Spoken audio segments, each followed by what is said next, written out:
mengerti apa yang menjadi rencana Tuhan, maka sulit bagi kita akan melakukan apa yang menjadi kehendak Tuhan, saudara. Ya, walaupun kita, oh belum ya, pasang di kamu aja mesti. Gara-gara disuruh kesaksian tadi buka ini.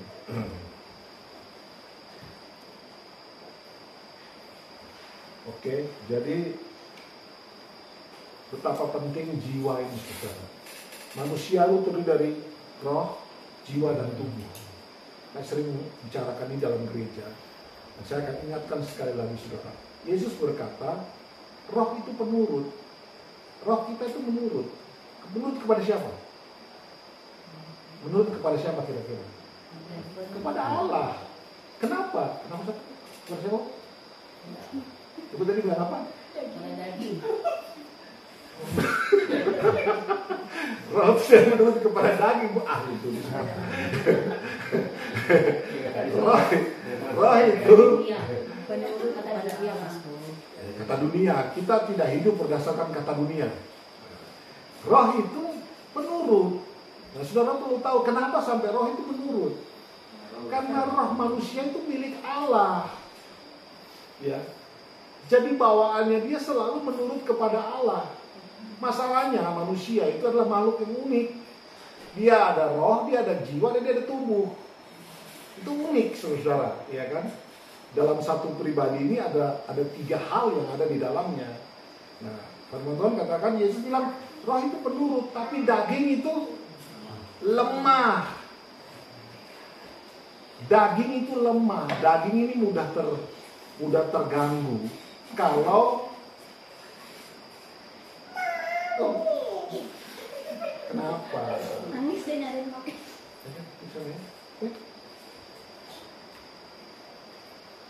Ya. Daging itu lemah. Saya lanjut kali. Daging itu lemah. Bagaimana supaya daging ini kuat? Nah, di bagian ketiga, bagian tengah daripada manusia tadi ada jiwa. Jiwa ini kalau diisi oleh kebenaran firman Tuhan, maka bisa mengatasi daging. Bisa. Tapi kalau jiwa ini tidak diisi oleh firman Tuhan, tapi diisi oleh perkara-perkara dunia, dia tetap lemah. Jadi jiwa ini yang perlu Anda isi dengan kebenaran firman Tuhan, saudara. Jiwa ini perlu. Jiwa ini tempat di mana ada IQ, di mana ada emosi, di mana ada perasaan, semua hal-hal itu dikelola di jiwa, saudara. Jadi kalau kita menyepelekan jiwa, bahaya, saudara. Karena Anda akan terus jadi anak-anak. Ya, karena jiwanya nggak berkembang. Nah, jiwa berkembang bagaimana? Firman Tuhan itu fungsinya. Kalau olahraga, kalau fun dan segala macam itu menyehatkan tubuh. Belum tentu jiwanya baik. Nanti habis fun, kembali ke masalahnya lagi, jiwanya mikirkan hal yang sama, lemes lagi dia. Jiwa yang kuat ini akan menghasilkan pribadi-pribadi yang berkarakter, saudara. Nah, sekali lagi, loh ini mana yang bang? Nama yang benar. Nah, ya, berdasarkan perintah ya. Ini ada kursi kecil nih, ada kursi kecil. Pak, kameranya tadi tolong kasih dia biar dia duduk. Nah. Biar jangan begitu, nanti tiba-tiba ada bunyi. Oke. Bisa sih. Pres, ini Rika dibantu supaya dia ngoperasiin aja. Bisa. Tapi aku nggak gerak ya. Kamu klik videonya dulu yang sebelah kanan, videonya PPT yang di bawah itu. Coba di bawah. Nah itu kan dari PPT ada 2 video tuh. Nah, klik dulu yang kanan. Nah, udah aktifkan itu, udah bisa kan? Gerakan.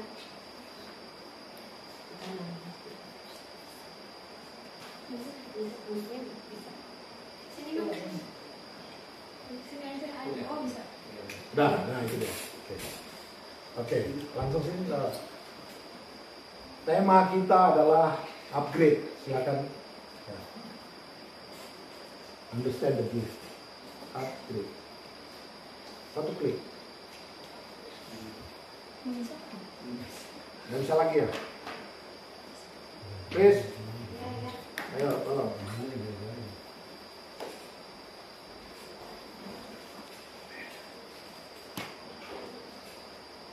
Loh kok nyari kamu?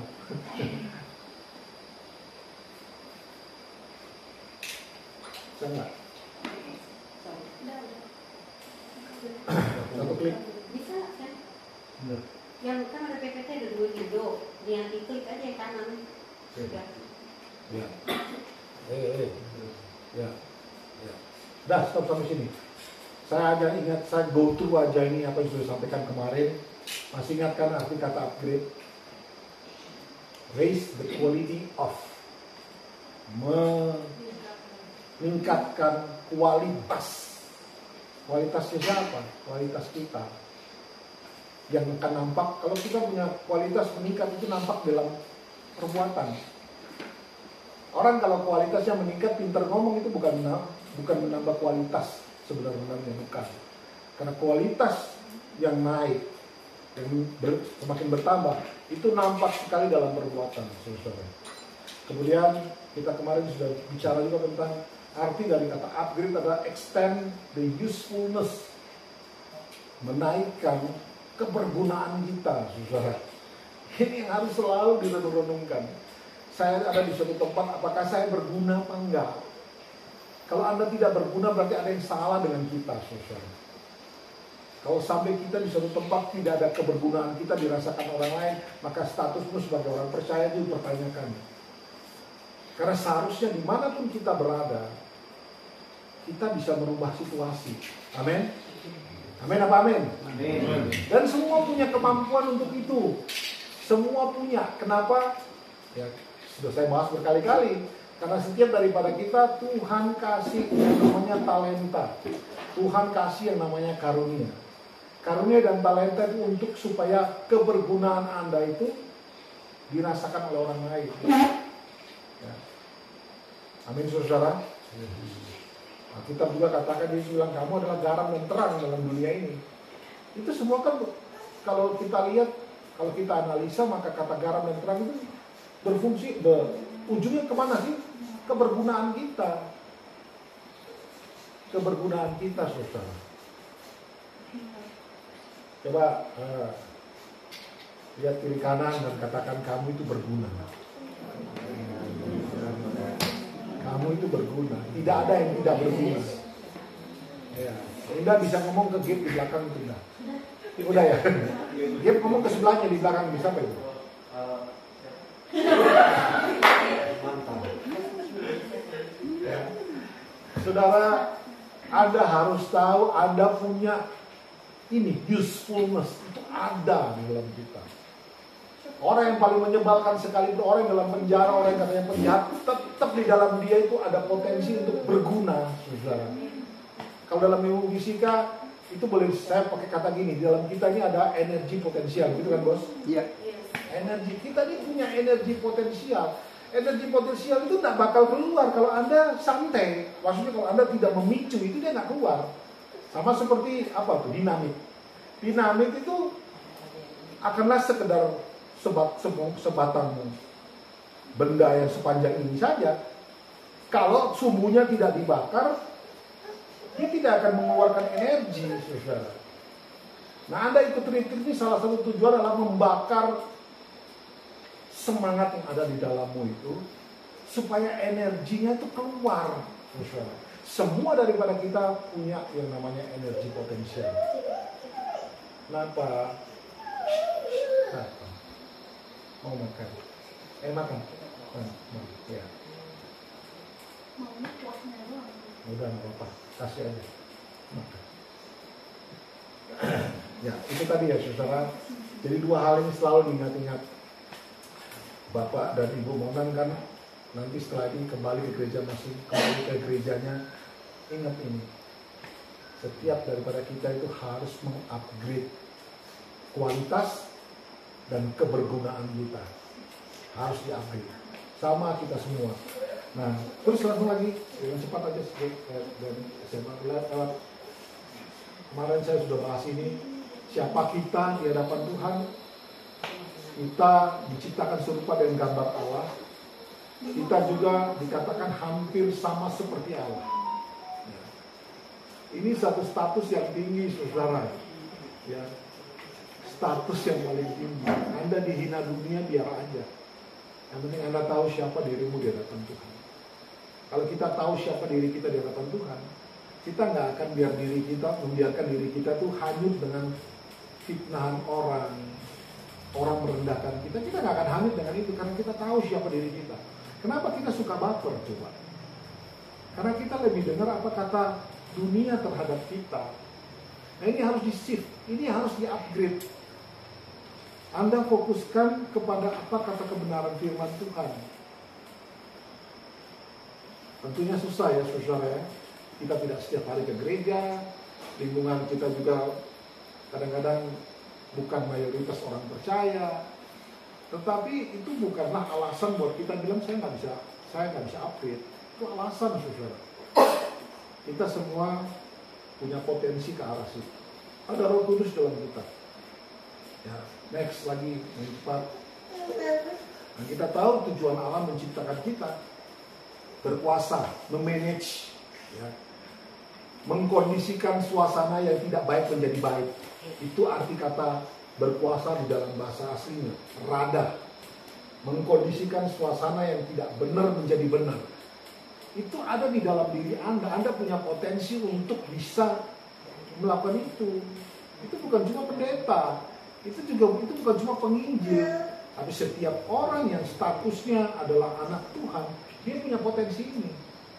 Dia dikasih hal yang sama, ya saudara ya, dikasih hal yang sama. Terus ada juga diciptakan. Nah, ini yang kemarin saya singgung, ini penting sekali. Tuhan ciptakan Anda itu dari awal adalah untuk kudus dan tak bercacat. Ingat itu saudara. Jadi kalau kita mau kudus, bisa nggak? Bisa, sangat bisa. Cuma seringkali kita yang sudah menyerah duluan. Waduh, mana bisa buat kudus. Saudara, arti kata kudus itu adalah kualitas atau mutu Allah yang ada di dalam saudara. Allah itu kudus loh, dia punya status, dia punya jati dirinya itu kudus. Nah, Allah punya jati diri adalah penuh dengan kasih. Nah, itu semua ada dalam kita, saudara. Sejahat-jahatnya kita tetap ada satu bagian dalam hidup kita yang itu akan selalu nampak, ya kan? Sejahatnya penjahat, dia nggak mungkin makan anaknya sendiri. Karena memang di dalam kita sudah dari awal kita ini diciptakan serupa dengan Allah. Nah, di sini dikatakan yang terakhir dari 3 hal ini adalah perbuatan baik. Nah, saya berkali-kali mengingatkan saudara tentang ini sudah berapa puluh tahun, bukan berapa puluh tahun, maksudnya berkali-kali, ya. Mungkin ada berapa tahun? 6-5 tahun membahas ini, perbuatan baik. Kita harus hidup dalam perbuatan baik. Perbuatan baik itu selalu, kata-kata ini selalu ada kan. Perbuatan baik adalah jembatan supaya Anda bisa menjangkau orang yang percaya Kristus.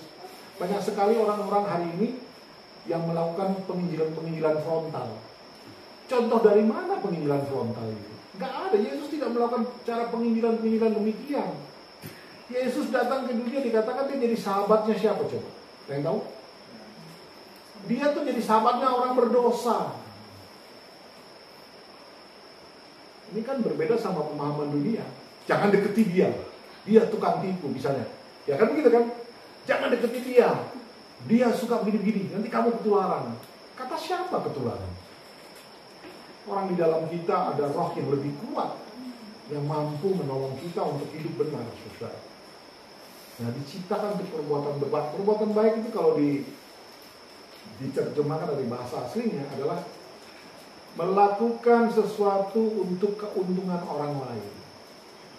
Ya, melakukan sesuatu untuk keuntungan orang lain. Amin, saudara. Susah ya, melakukan sesuatu untuk keuntungan orang lain. Kita pada umumnya berkata, saya harus untung dulu, baru orang lain diuntungkan. Salah loh, itu prinsip yang nggak tepat, saudara. Kalau kita mau kembali kepada Alkitab, maka saudara akan menemukan prinsip-prinsip yang berlawanan dengan prinsip dunia.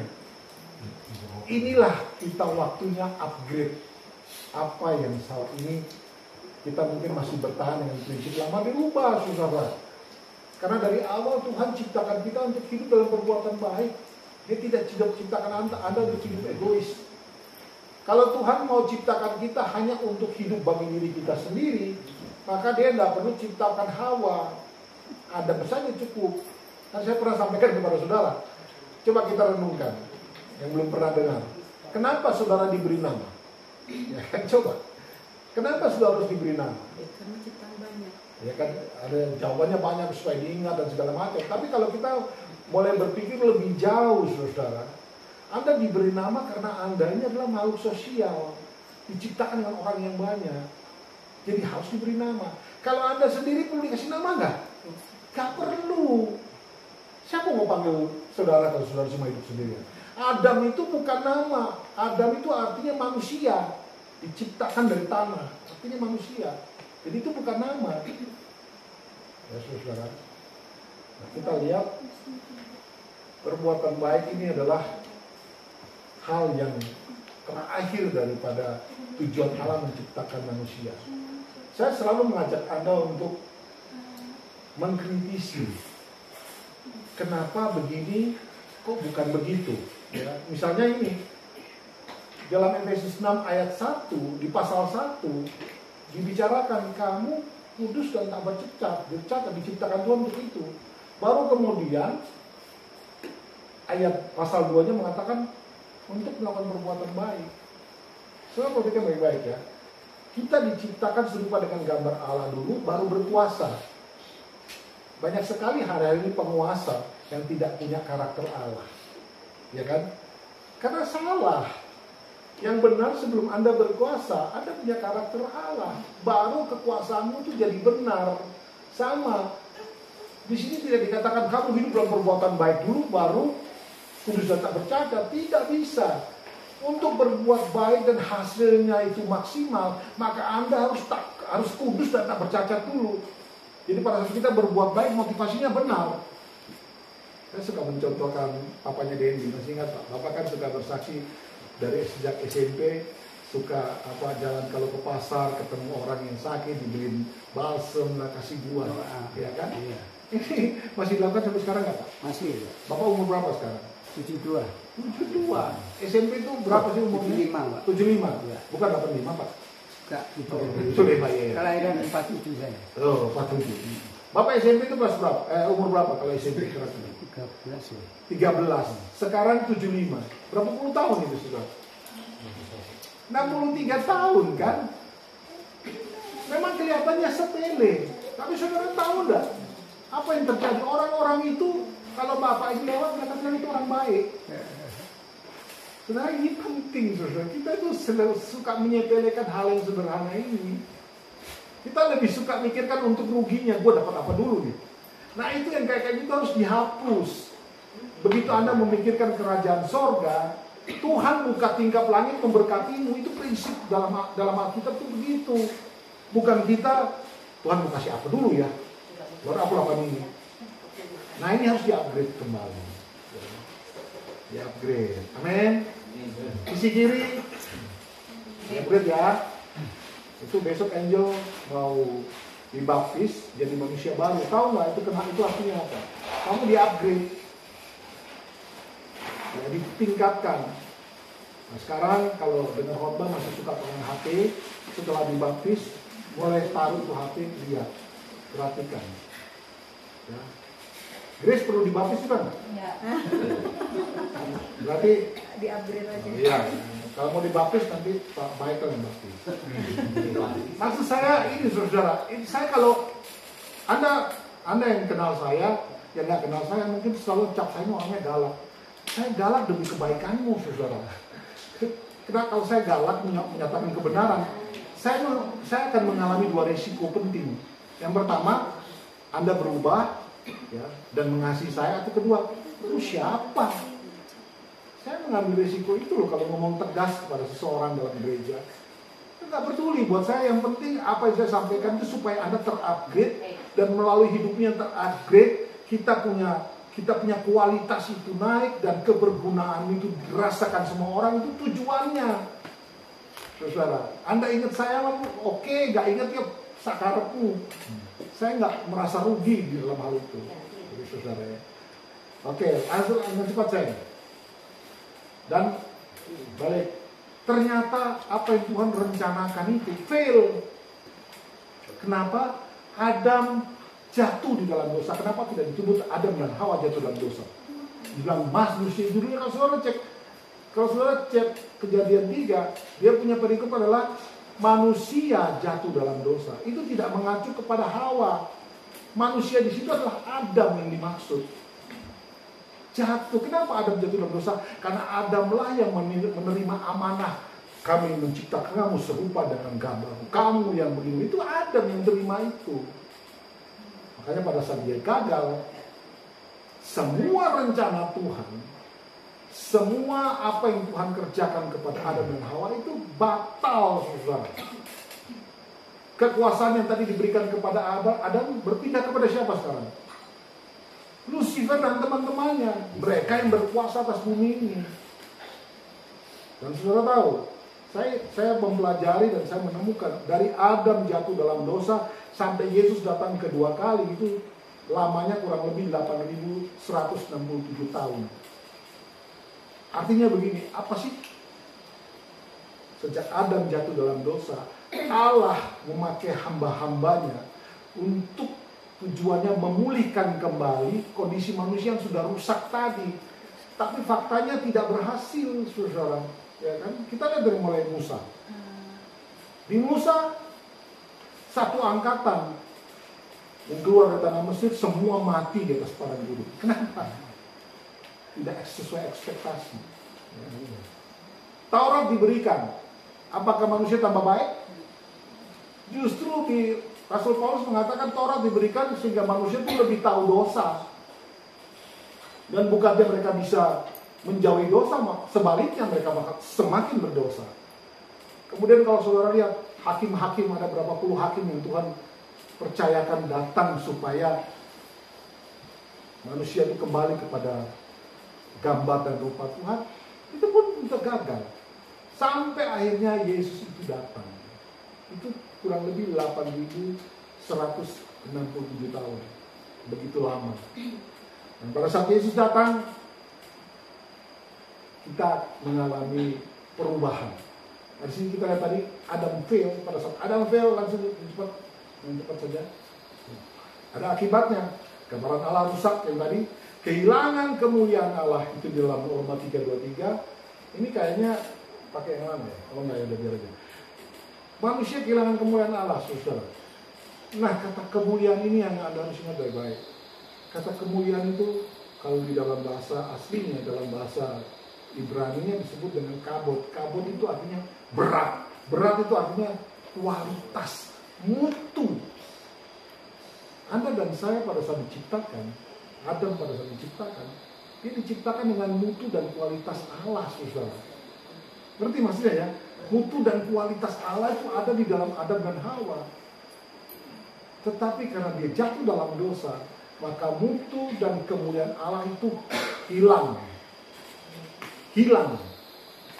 Dan akan terjadi pada kita, kehilangan ini akan terus berlanjut kalau kita tidak ada satu tindakan yang lain supaya kehilangan ini boleh tergantikan. Dan yang ketiga adalah ya karena mutunya Allah udah nggak ada, ya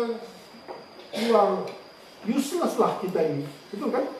Karena mutunya dan kualitas Allah tidak ada kepada kita, berarti pasti perbuatan kita adalah perbuatan jahat semata yang kita lakukan, karena tidak ada kualitas Allah di situ. Akhirnya apa yang terjadi? Maut. Saudara, orang di dalam Tuhan itu hanya mengalami maut 2 kali, 1 kali saja. Ya, dia mati secara jasmani, tapi kemudian dia dibangkitkan dan hidup di dalam kekekalan. Mati sekali, ya, lahir sekali, lahir 2 kali ya, lahir 2 kali, mati sekali saja. Tapi kalau orang yang tidak di dalam Tuhan, lahir sekali, mati 2 kali, ya, karena dia tidak terima Kristus. Mati jasmani, dan habis itu mati untuk selama-lamanya terhilang dari Allah. Orang yang tidak percaya Kristus, maut ini masih Maut yang di sini nih adalah maut yang tadi, yang mati dan terhilang selama-lamanya. Oke, berikutnya. Nah, ini yang kita kemarin selesai dari sekarang sampai sini. Sekarang solusinya apa? Solusinya adalah 8.167 tahun kemudian, Yohanes 3:16, Yesus datang. Karena begitu besar kasih Allah akan dunia ini, sehingga ia mengaruniakan anaknya yang tunggal. Lanjutkan Bu Ervin. Oh, tinggal dibaca. Supaya barang siapa yang percaya, itu yang tidak binasa, tidak mengalami maut tadi, melainkan beroleh hidup yang kekal. Nah, saudara, ini solusinya. Jadi dengan kata lain saya mau bilang kepada saudara, kalau Anda hari ini percaya Yesus itu cuma sekedar percaya, Anda nggak bisa terima kehidupan yang kekal ini. Ya, karena nanti setelah ini ya saudara, setelah Yohanes 3:16 diikuti dengan langkah selanjutnya, yaitu coba bawanya pindah di tempat lain terus.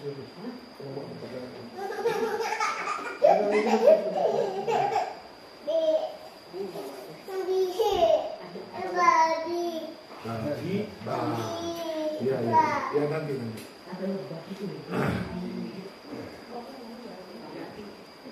Ya, di sini nih, ini ayat hafalan kita tahu dari kecil. Tapi Anda tahu betapa ini adalah harga yang mahal, saudara. Harga yang mahal.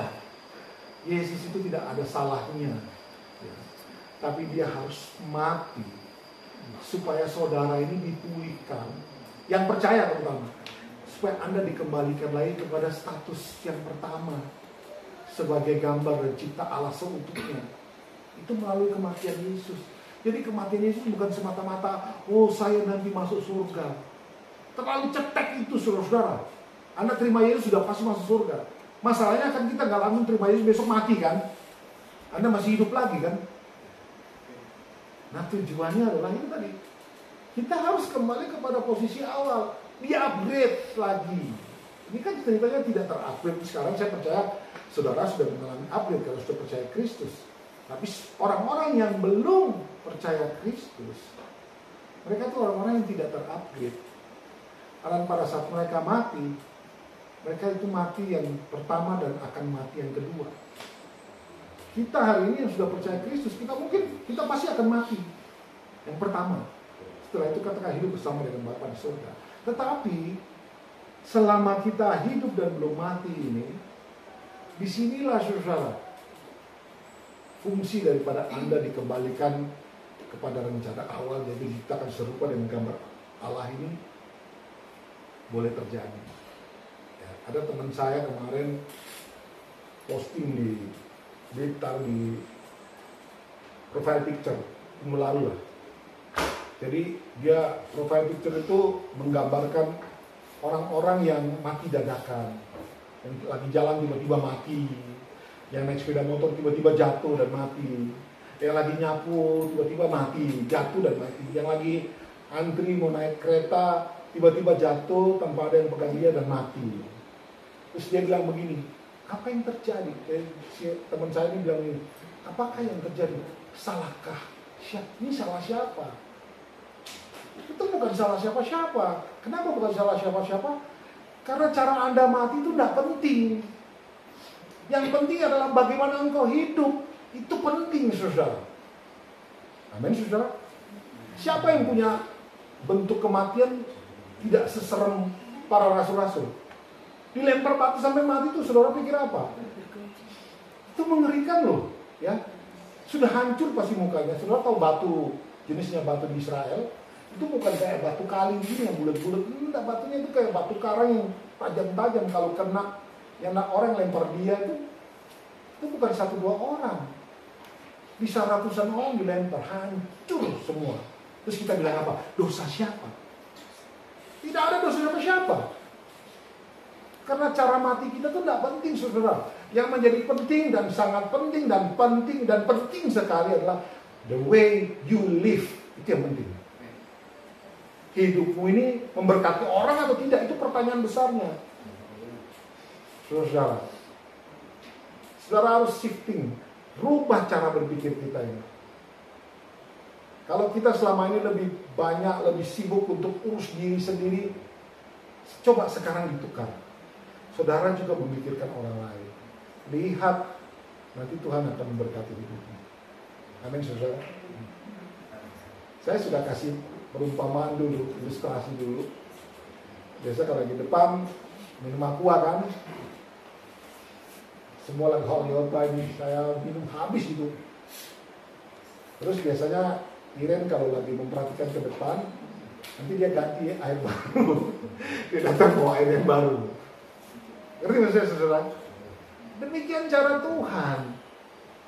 Anda tuh nggak usah pikir, aduh gua udah keluar 100 juta, masa gua kasih keluar uang lagi? Bu. Panggil papa ya, Bu? Papa di Papua, Bu. Capek ya, Bu? Lu mau ngopi? Sakit. Oh, sakit. Siapa? Suami. Oh iya, sakit apa, Bu? Demam. Demam. Berapa hari? Kata dokter apa, Bu? Malaria atau? Biasanya malaria.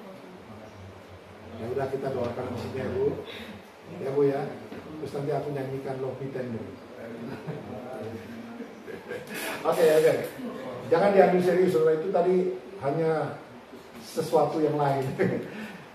Saudara dengar baik-baik, saudara. Selama Anda itu berfokus kepada dirimu, Tuhan bilang sakarepmu nak.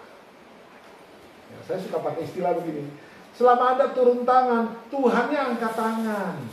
Tapi begitu Anda angkat tangan, maka Tuhan yang turun tangan. Itu bukan cuma permainan kata-kata. That's true, benar itu. Kenapa Tuhan tidak bekerja dalam hidupmu? Karena Anda terlalu sibuk mengurusi dirimu sendiri. Tidak kasih kesempatan buat Tuhan itu yang ngurusin kita. Habis berapa kalau Tuhan ngurusin kita? Syaratnya berat, saya harus bikin orang lain. Lah memang dari awal Tuhan suruh begitu kok. Anda diciptakan untuk perbuatan baik, saudara. Sekarang kita jadi kudus, kita jadi tidak bercacat. What for? Jangan kita seperti saudara-saudara kita di sebelah, pakaian semua serba putih, tanda suci. Yang suci itu bukan pakaian, yang penting adalah hidup kita ini yang perlu suci, saudara, bukan yang lain-lain. Nah di sini Anda harus memaknai ini dengan benar, karena begitu besar kasih Allah akan dunia. Pak Michael, tolong kembali ke sini, Pak Michael. Jangan ganggu malaikat-malaikat di situ. Nah, tuh, pindah. Pak Michael, please, tolong bawa. Pak Michael ini memang suka membuat suasana lebih encer. Ya. Batuk. Kalau batuk dikasih apa? Oke. Kita kembali. Udah makan sendiri aja, Pak. Saya ngomong begitu karena kita punya hubungan baik. Kalau saya tidak punya hubungan baik, nggak bisa saya ngomong seperti itu. Nah, kita punya hubungan baik ya, saya ngomongnya seperti itu. Saya ulang. Dari kaput, udah, tolong dah, bikin sambal. Ya, bikin sambal terus suruh dimasak. Ini udah manis nih. Oke.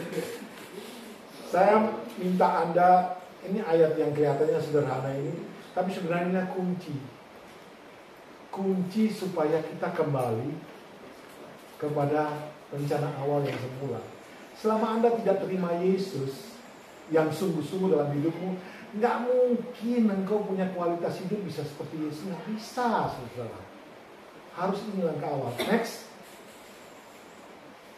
proses upgrade. Nah ini saya sebut Yohanes 3:16 itu adalah proses sesungguhnya daripada upgrade. Ya. Jadi proses upgrade yang pertama setelah Anda terima Kristus adalah ya pertobatan. Ya, pertobatan. Coba saya klik ada isinya enggak? Enggak. Iya, ini ada. Pertobatan. Saudara, Tuhan kita itu jangan seperti Anda anggap. Coba kita baca bersama-sama. 1, 2, 3. Jika kita mengaku dosa, maka Ia adalah setia dan adil, sehingga Ia mengampuni segala dosa kita dan menyucikan kita dari segala kejahatan kita. Saudara, kuncinya ini. Kalau kita mengaku, Masalahnya apakah kita mudah mengaku dosa kita? Ini langkah awal, saudara. Engkau terima Yesus, fine. Terus nextnya apa? Ya mengaku dosa dong. Dan pada saat Anda mengaku dosa, ini yang menarik sekali, saudara. Dikatakan ya, dia adalah setia dan adil, dia akan mengampuni dosa kita dan menyucikan kita. Saudara tadi ingat di dalam Efesus 3 tadi, yang Efesus 1 mengatakan dari mula Allah menciptakan kita untuk kudus dan tidak bercacat, ya kan? Nah pada saat dia menyucikan kita kembali ke state awal yang sejak pertama Tuhan ciptakan kita dengan kesucian dan ketidakbercacatan. Karena Adam jatuh dalam dosa, maka semua keturunannya jatuh dalam dosa dan tidak kudus. Tetapi pada saat Anda mengaku dosa di hadapan Tuhan, kondisi ini dikembalikan kepada kita. Hyper grace itu mengajarkan bahwa sekali minta ampun sudah cukup.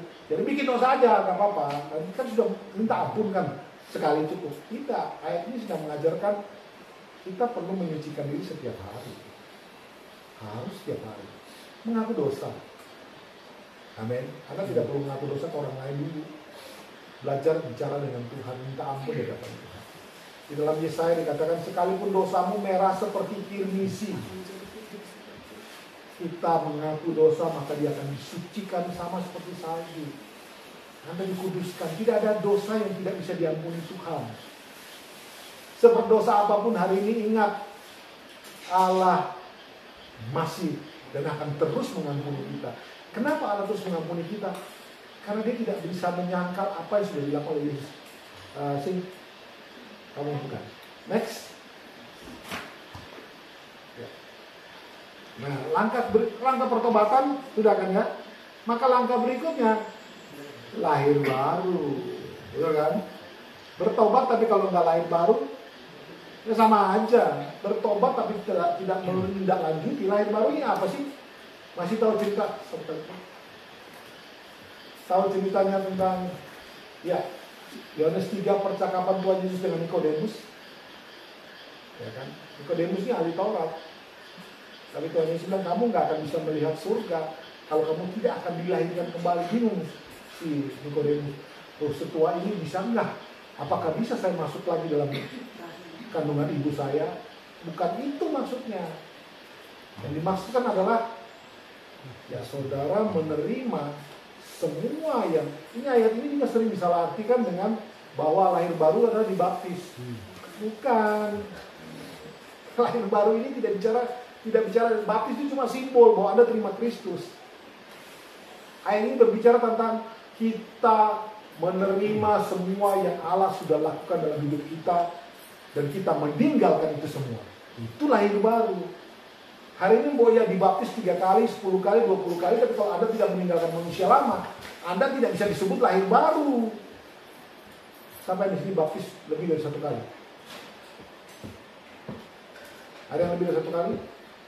Pak Michael berapa kali? 3. Berapa kali baptis saya? 1 sih, rasanya satu. Itu berapa kali? 1 kali. Saya 3 kali. Karena memang baptisnya semua itu ada alasan-alasannya. Baptis pertama karena ada cewek yang saya suka ikut baptis, saya ikutin baptis supaya dilihat baik kan.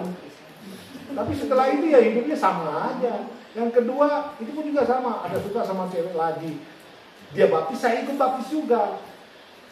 Ketiga baru sungguh-sungguh. Dengan saya kalau begitu ya. Iya, lebih ya saudara. Lahir baru besok kalau Angel baptis, artinya itu arti dari bahwa dia sudah meninggalkan kehidupan yang lama. Tapi itu kan cuma baru simbol. Yang benar adalah setelah itu merubah semua sikap kita. Saudara, menurut Anda Angel ini udah berubah nggak? Coba nilai sejujurnya. Coba perhatikan baik. Dia ada perubahan nggak? Ada. Dia ini lebih pecicilan dulu. Waduh, orang satu ini. Pecicilannya benar-benar pecicilan di satu. Tapi hari ini bukan hari ini, saya sudah melihat ada perubahan-perubahan. Ya. Dan kita percaya besok pada saat dia dicelupkan dalam air, dia bisa bertahan 7 menit di situ dan begitu keluar. Keluar ya? 10 menit. Dia keluar, dia sungguh-sungguh dari ciptaan yang baru dan pulang dari sini. Mamanya di rumah telepon, "Pastor, Angel kena apa?" "Kenapa, Bu?" "Beda. Bisa diajak, sudah nggak melawan-melawan lagi, sudah nurut." Bapaknya nggak lama kemudian akan meninggalkan yang begini tuh, "Siang Om, cari Kristus." Kenapa? Karena ini anaknya sudah ada perbaikan. Terus dengar baik-baik. Pada saat kita menjadi baik, kita menjadi benar, kita punya hubungan baik dengan Tuhan, kita terupgrade. Yang diuntungkan siapa coba? Kerajaan sorga, bukan kita. Kerajaan sorga, Tuhan yang undang. Ya tentu saja ada keuntungan kita, orang juga kita ini bisa dipercaya, kita ini benar. Tapi yang lebih dari itu, gambar besarnya adalah malaikat di surga bersuka cita karena melalui hidupmu banyak orang percaya Kristus. Kan saya sudah sampaikan semalam, Yohanes 15 ayat 8 mengatakan, dalam hal inilah Bapakku dipermuliakan adalah kalau kamu berdosa banyak. Bukan kan? Berbuah banyak. Berbuah itu apa? Itu tadi, jiwa yang terupgrade, kualitas hidup yang terupgrade, kebergunaan hidupmu yang terupgrade, naik lebih tinggi satu level. Saya tidak mengharapkan Anda sempurna, tapi setidaknya pulang dari hari ini Anda naik satu level. Amin, saudara. Dan untungnya dia adalah kerajaan surga. Dan kalau saat kerajaan surga bersuka cita oleh karena apa yang Anda perbuat, bagaimana mungkin sih Tuhan tidak memberkati kita, saudara? Tuhan pasti memberkati kita loh. Tuhan pasti memberkati kita. Jangan khawatir, dan saya tidak akan bicara tentang itu. Oke, next. Hasilnya apa? Ini hal penting. Setelah Anda terima Yesus sebagai Tuhan Raja dalam hidupmu, engkau bertobat, engkau lahir baru, hasilnya ciptaan baru. Betul ya? Ciptaan baru ini, saudara, seperti Maya kemarin sampaikan, ini bahasa yang benarnya adalah ciptaan baru ini artinya Anda dikembalikan ke posisi yang awal. Ya. Allah melihat kita sebagai, kalau ini kertas, maka lembaran yang lama sudah dibalik dan sekarang masuk dalam kertas putih. Itu adalah ciptaan baru. Ya. Coba kita lihat ayatnya. Ya. Baca sama-sama. 1, 2, 3. Jadi siapa yang ada di dalam Kristus, dia adalah ciptaan baru. Yang baru sudah berlalu, yang sesungguhnya yang baru sudah datang. Faktanya benar nggak? Enggak dong. Kalau saudara perhatikan baik-baik, ini bahasa profetik, ya kan? Kenapa saya bilang gitu?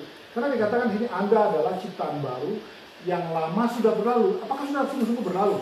Tapi di sini dikatakan sudah berlalu. Sesungguhnya yang baru sudah datang. Sudah datang belum? Belum kan? Tapi ini bahasa profetik. Artinya begini, saudara. Pada saat kita ada niatan, ya, ada satu kemauan bahwa saya harus hidup sesuai dengan apa yang Tuhan ciptakan awal.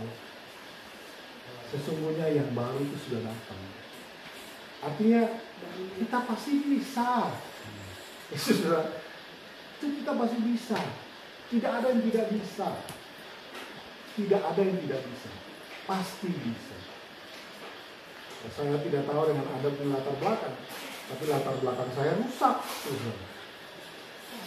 Sampai om dan tante-tante yang ketemu saya kira-kira 15 tahun pada saat saya sudah menjadi hamba Tuhan bilang gini, kita nggak nyangka loh kamu jadi pendeta, kita tahunya kamu pasti akan jadi bajingan, masuk penjara tuh dibunuh orang.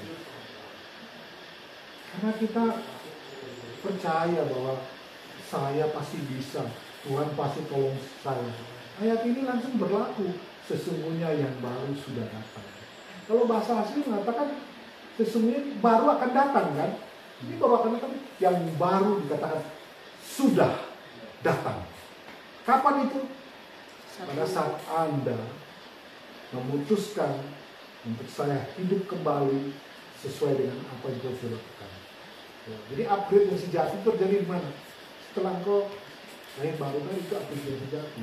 Nah sekarang kita ini kan katakanlah sudah melewati ini kan, semua ada ciptaan baru belum?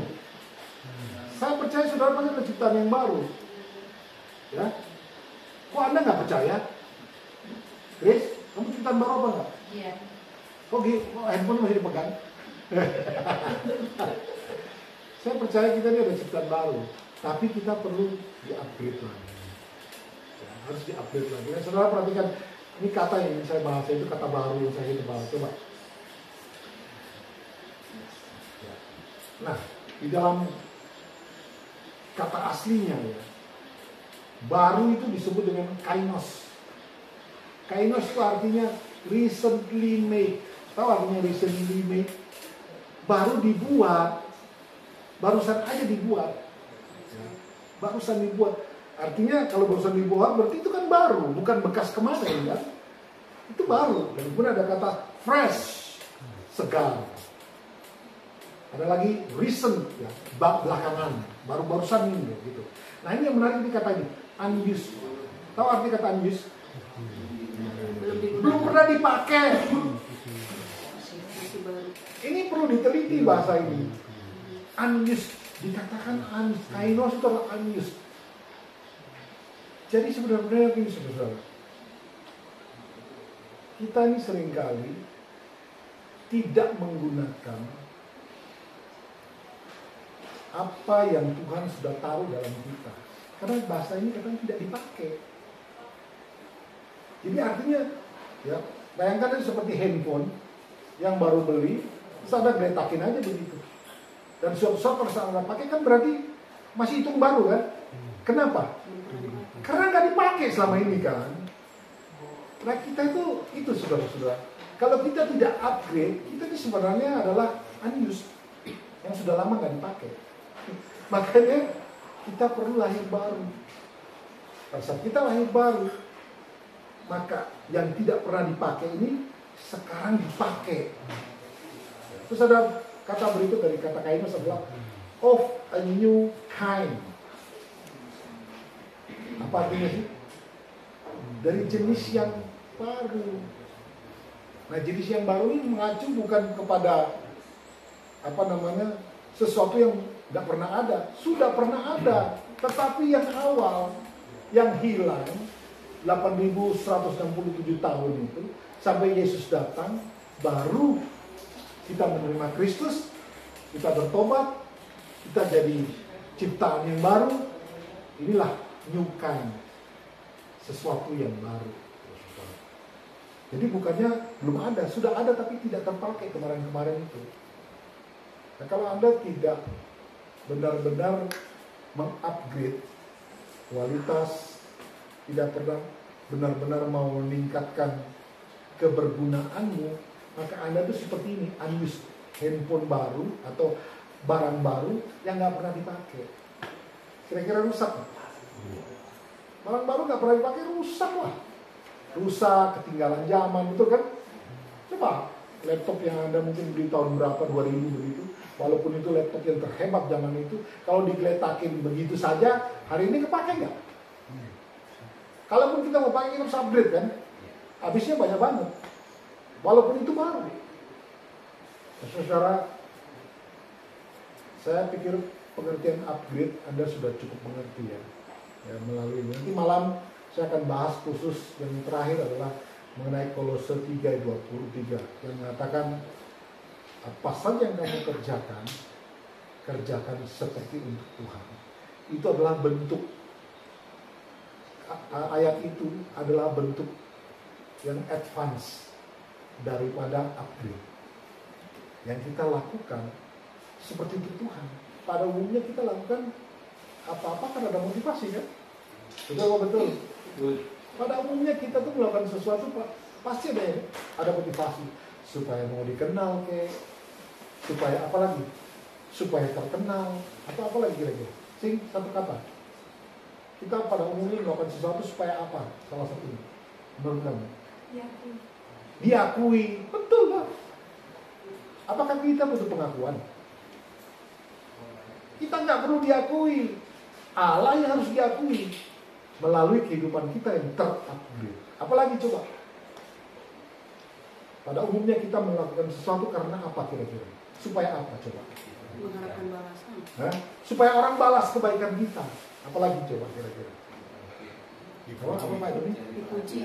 Cari pujian, cari hormat, ya kan? Supaya orang menganggap kita nggak sebelah mata. Kan kita suka dengar gitu kan?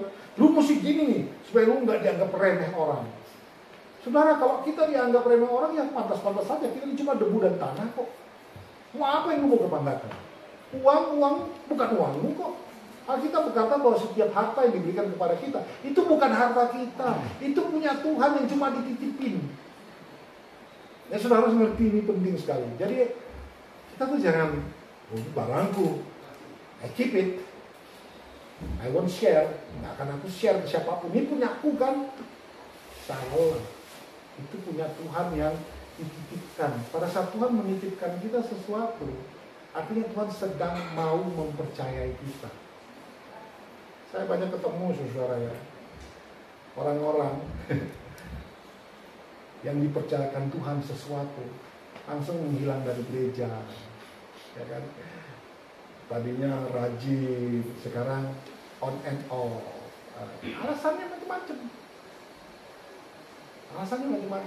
Dan saya sudah ketemukan ini dari yang lalu-lalu, dan dulu-dulu udah tahu saudara. Sudah lama nggak punya mobil, berdoa dapat mobil. Sekarang begitu ada mobil, jarang di gereja. Kita tanya, mana? Ya kecapean pastor. Hari Jumat, hari Sabtu ke puncak. Pulang udah. Itu kan? Saudara, be careful. Yang Anda terima itu cuma titipan Tuhan. Tuhan mau tes. Lu masih bisa dipercaya nggak?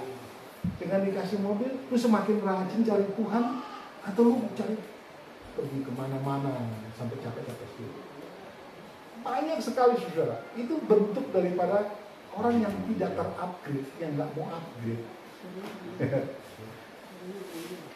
Kenapa Bu? Ibu suka menghilangkan gitu. Tapi itu fakta, betul tidak? Faktanya begitu kan? Dapat uang sedikit, kaya sedikit, Sabtu berangkat Singapura, berangkat ke Malaysia. Loh kenapa nggak hari lain? Oh kerja Pak. Loh kamu kok lebih mengorbankan waktumu dengan Tuhan? Kenapa nggak pakai hari lain? Mau untung kan? Saya sudah pernah khotbah tentang ibadah. Ya. Ibadah itu artinya we work to God. Kita bekerja untuk Tuhan. Ibadah itu artinya itu. Ya. Arti sempitnya adalah ibadah itu adalah hari Minggu kita datang gereja, ibadah. Tapi arti luasnya, ibadah adalah Anda melakukan kebenaran firman Tuhan setiap hari dalam hidup itu ibadah yang sejati. Kita lebih suka mengorbankan ibadah yang sempit tadi. Artinya kita lebih suka mengorbankan waktu ke gereja. Ini lebih penting. Be careful. Mungkin hari ini Anda nggak rasa apa-apa. Tapi yang kau lakukan adalah tidak setia dengan apa yang Tuhan percayakan kepadamu. Kita nggak tahu.